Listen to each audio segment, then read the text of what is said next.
fall London designer Vivienne Westwood says she's bringing back power dressing. But it's a long way from the masculine-inspired 80s interpretation. Westwood, one of England's most eccentric designers, says for the 90s, it's an hourglass shape. Shoulders have volume, but they're not broad.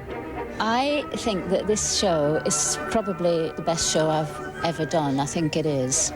And I've done something that nobody's done for a long time, which is to really do a silhouette that is very, very strong indeed, that changes the shape of women. It's almost like a sort of new form of very feminine power dressing with very, very big hips and shoulders that are also puffy and very, very high up.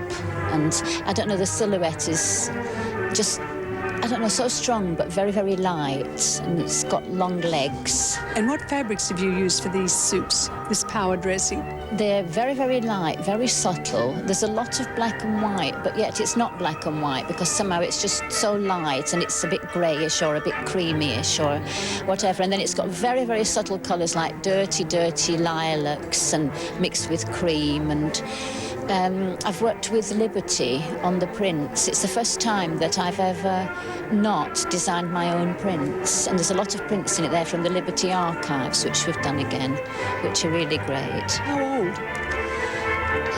I don't know exactly how old, but I think some of the prints in there remind me very much of like the 1830s. So I don't know where they originated. Liberty was founded after that, but it seems the source of the prints could have been earlier. Was it hard to come up with this idea?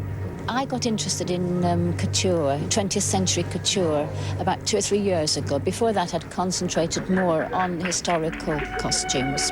Of course, couturiers take all their inspiration from history, and therefore fashion is a parody because they're constantly looking at history and it becomes a parody.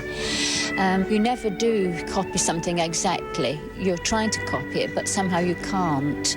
You haven't got the time or the women that's going to take the time and patience to look like it. You sort of fake it a bit and use materials that exist now but which didn't exist then and things like that, and you end up with something different.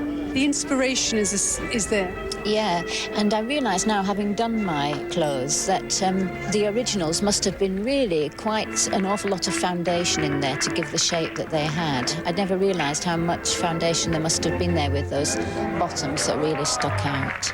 That's Vivienne Westwood with her full collection.